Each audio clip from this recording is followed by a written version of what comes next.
जय मां सरस्वती फ्रेंड्स। आइए आज हम सी-टेट और टेट दोनों के लिए मैथ पेडागोजी पढ़ेंगे, ठीक है। क्योंकि क्या होता है, सी-टेट में 50-50% का रेशियो रखा जाता है, ठीक है।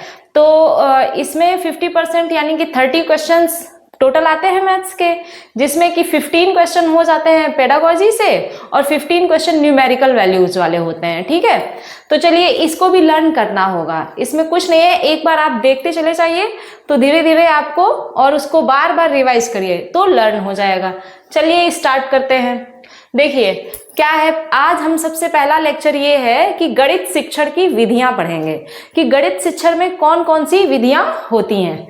तो देखिए पहला क्या है कि छोटी कक्षाओं के लिए गणित की उपयुक्त विधि। छोटी कक्षाओं के लिए गणित की कौन सी उपयुक्त विधि होगी? खेल मनोरंजन विधि। क्यों? क्योंकि बच्चा छोटा होता है, ठीक है, तो उसको हम लोग खेल खेल में सिखाते हैं, ठीक है, ताकि उसका मनोरंजन भी होता रहे और खेल खेल में वो हमारे शिक्षण को सीख सके, ठीक है। नेक्स्ट है ज्यामितीय समस्याओं को हल करने की सर्वश्रेष्ठ विधि, या फिर रेखागणित शिक्षण की सर्वश्रेष्ठ विधि, या वैज्ञानिक आविष्कार को सर्वाधिक बढ़ावा देने वाली विधि। वो क्या है? विश्लेषण विधि। विश्लेषण किन चीजों का किया जाता है? आप सोचिए कि विश्लेषण किन चीजों का किया जाता है? वैज्ञानिक आविष्कार को बढ़ावा देगा, ठीक है, जो हमने वैज्ञानिक आविष्कार किया है उसको और हम ज्यादा एनालाइज करेंगे, ठीक है। फिर रेखागणित में क्या होता है? रेखागणित और ज्यामितीय समस्याओं को हल करने की जो भी सर्वश्रेष्ठ विधि है वो क्या है? विश्लेषण विधि। नेक्स्ट, बेलनाकार आकृति के शिक्षण की सर्वश्रेष्ठ विधि। अब देखिए ये मत समझ जाइएगा कि रेखागणित या ज्यामितीय समस्याएं जो हैं शायद उसी में आ जाए बेलनाकार आकृति वाला, नहीं। क्यों? क्योंकि इनकी जो शिक्षण विधि है वो है विश्लेषण विधि, और जो बेलनाकार आकृति के शिक्षण की सर्वश्रेष्ठ विधि है इसमें आगमन निगमन विधि है, ठीक है। अब देखिए सूत्र रचना के लिए सर्वश्रेष्ठ विधि या फिर नवीन प्रश्नों को हल करने की सर्वश्रेष्ठ विधि क्या है? आगमन विधि। नेक्स्ट, सर्वाधिक खर्चीली विधि। सबसे ज्यादा खर्चा किसमें आता है? प्रोजेक्ट विधि में, है ना। प्रोजेक्ट बनाने के लिए खर्च ज्यादा लगता है ना, तो वो हो गई। ऐसे आप लर्न कर सकते हो कि सर्वाधिक खर्चीली विधि क्या है? प्रोजेक्ट विधि। नेक्स्ट है कि प्राथमिक स्तर पर अंकगणित शिक्षण की सर्वश्रेष्ठ विधि, या मानसिक सामाजिक एवं शारीरिक विकास के लिए सर्वश्रेष्ठ विधि कौन सी है? खेल विधि। खेल विधि में क्या होता है? प्राथमिक शिक्षण, प्राथमिक स्तर पर हम लोग कैसे शिक्षण करते हैं? खेल मनोरंजन विधि के लिए, खेल मनोरंजन विधि का उपयोग करके शिक्षण करते हैं ना। तो प्राथमिक स्तर के लिए अंकगणित शिक्षण में आ गया खेल विधि, और मानसिक सामाजिक और शारीरिक विकास के लिए सबसे जरूरी कौन सी विधि है? वो भी है खेल विधि। चलिए अब नेक्स्ट टॉपिक पढ़ते हैं। देखिए अब हम पढ़ने जा रहे हैं कुछ इंपॉर्टेंट पॉइंट्स हैं जिनमें हमें क्या करना है, ये PYQs पर ही बेस्ड है इंपॉर्टेंट पॉइंट्स, ठीक है। चलिए तो देखिए क्या है कि गणित एक प्रक्रिया है। कैसी प्रक्रिया है? गणित एक त्रिध्रुवीय प्रक्रिया है। कैसी? 3 डायमेंशनल है। त्रिध्रुवीय प्रक्रिया है जिसका प्रथम ध्रुव क्या है? शिक्षण उद्देश्य, द्वितीय क्या होगा और तृतीय क्या होगा? चलिए अब हम इसका हमने यहां लिख दिया, तृतीय है मूल्यांकन और द्वितीय आप बताइए क्या होगा। नेक्स्ट है डैश में शिक्षण का केंद्र बिंदु होता है, वही सक्रिय होता है। बताइए कौन होता है केंद्र बिंदु? शिक्षण का केंद्र बिंदु यहां तो समझ में आ रहा होगा कि होता है, कौन होता है? अध्यापक ही तो होता है। तो शिक्षण का केंद्र बिंदु अध्यापक होता है, ये तो क्लियर हो गया।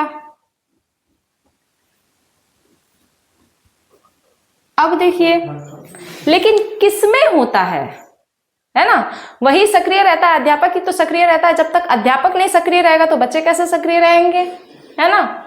तो यहां पर क्या होगा? अधिगम स्तर में शिक्षण का केंद्र बिंदु अध्यापक होता है वही सक्रिय रहता है। नेक्स्ट है,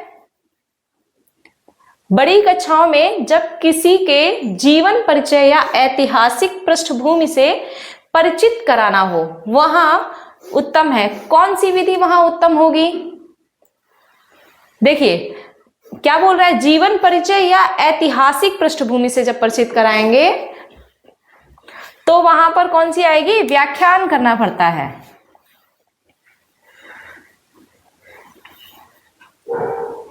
तो वहां पर व्याख्यान विधि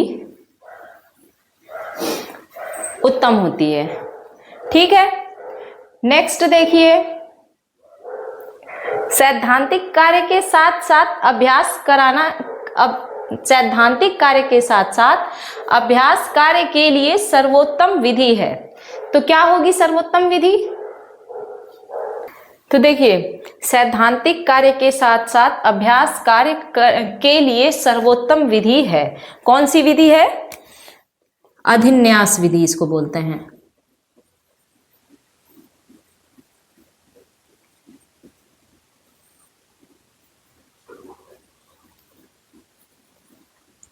ठीक है, यहां पर हो गई। अभी ये 2 ब्लैंक है, इन 2 ब्लैंक्स के रिप्लाई आप ही को देने हैं। ठीक है, चलिए अब लास्ट पॉइंट और एक है, उसको भी कर लेते हैं।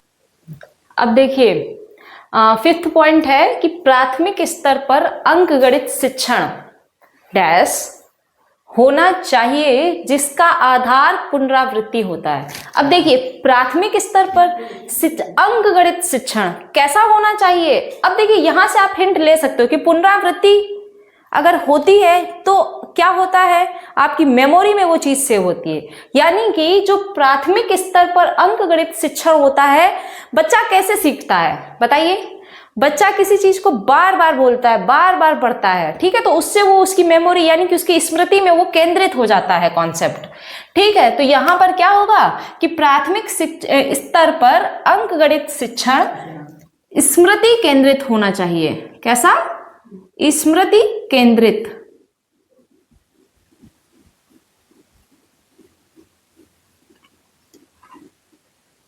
स्मृति केंद्रित होना चाहिए जिसका आधार क्या होता है? पुनरावृत्ति होता है।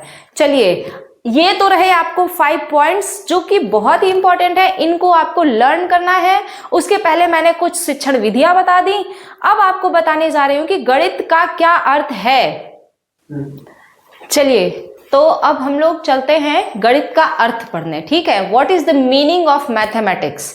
ठीक है, देखिए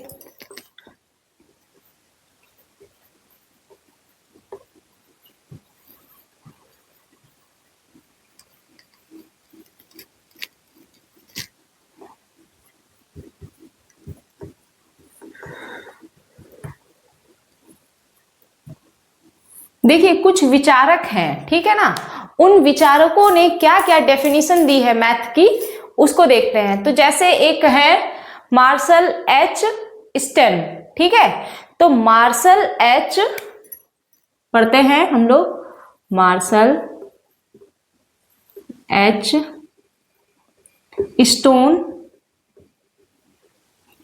के अनुसार,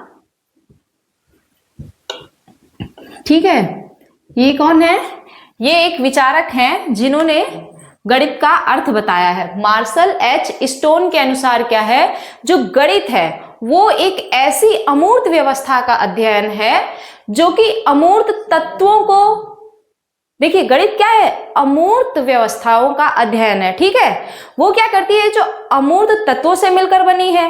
भाई व्यवस्था कोई ऐसे थोड़ी ना बन जाती है, व्यवस्था बनती है तो उसके लिए तत्व होते हैं। ठीक है, और इन्हीं तत्वों को जब हम मूर्त रूप में परिवर्तित कर देते हैं या मूर्त रूप में परिभाषित करते हैं तो वो हो जाती है गणित। तो चलिए लिखते हैं डेफिनेशन।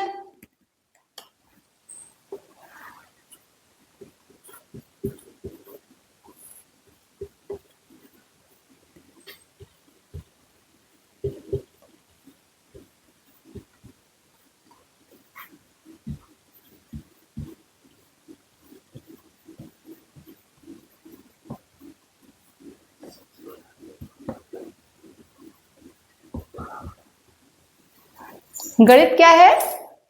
गणित एक ऐसी या एक प्रकार की अमूर्त व्यवस्था का अध्ययन है जो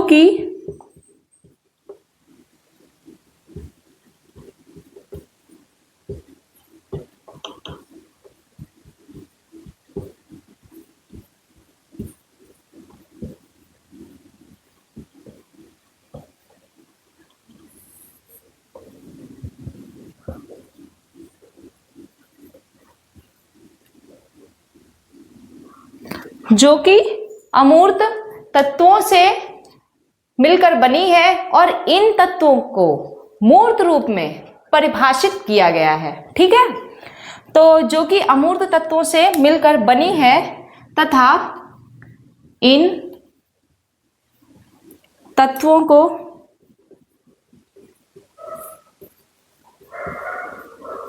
मूर्त रूप में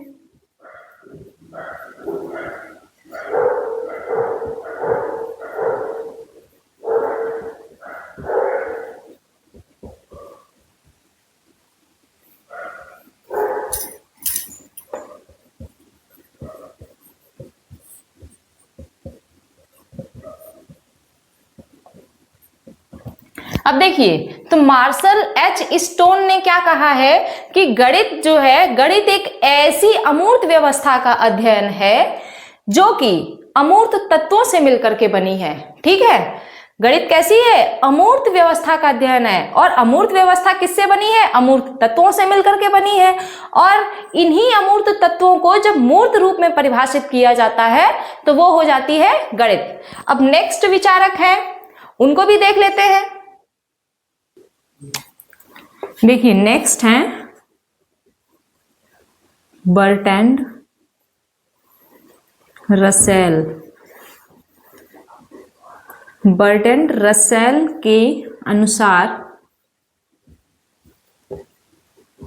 या बर्ट्रैंड रसेल का मत है, क्या मत है? वो कहते हैं कि जो गणित है ना, वो एक ऐसा विषय है जिसमें हम यह भी नहीं कह सकते कि हम जिसके बारे में कह रहे हैं या जिसके बारे में नहीं कह रहे हैं या जो हम कह रहे हैं वो सत्य है या नहीं है। ठीक है, तो गणित क्या है? गणित एक ऐसा विषय है जिसमें हम यह भी नहीं जानते कि हम किसके बारे में कह रहे हैं। ठीक है, तो चलिए लिखते हैं। बर्ट्रैंड रसेल के अनुसार गणित एक ऐसा विषय है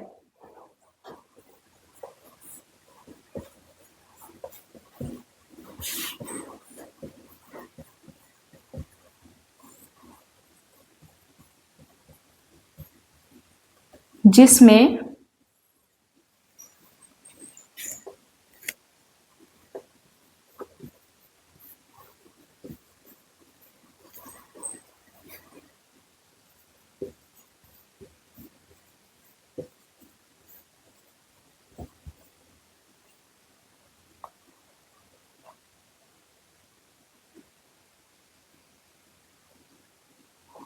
गणित एक ऐसा विषय है जिसमें हम यह नहीं जिसमें हम यह, चलिए तो देखिए, बर्ट्रैंड रसेल के अनुसार गणित एक ऐसा विषय है जिसमें हम यह भी नहीं जानते कि हम किसके बारे में कह रहे हैं। ठीक है, और ना ही यह जान पाते हैं कि जो कह रहे हैं वह सत्य है।